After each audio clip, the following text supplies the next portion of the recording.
Chinese company Vivo is unveiling V21e to the market soon. The V20 series was launched last year. The company is now coming up with a new smartphone series.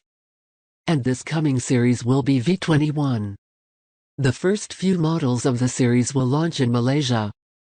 Vivo has revealed a few specifications details. Let's see what we got in this Vivo V21e.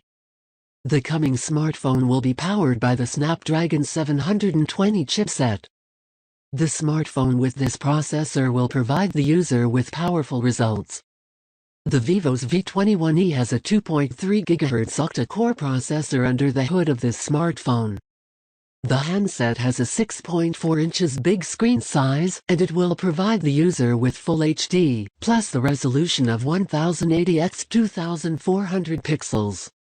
The new Vivo V21e is going to have an AMOLED Capacitive Touchscreen display that is the latest one, and well known for its outstanding results. Also, there is a GPU of Adreno 618.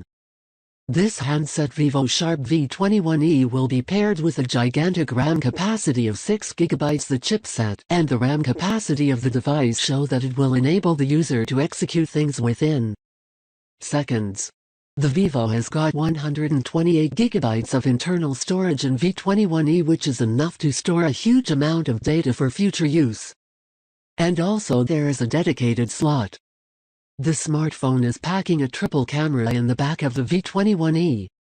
The main camera is 48 megapixels, others are yet to be confirmed.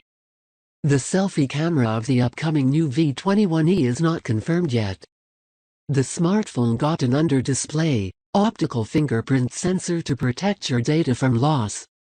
And the battery of this smartphone V21e is 4000 mAh planted inside the belly of the phone, which is enough to keep running for almost 1 or 2 days of active use. And also there is a fast battery charging in this V21e by Vivo, which is 33W. Now Samsung and other smartphone companies will be looking to bring features like Vivo V21e.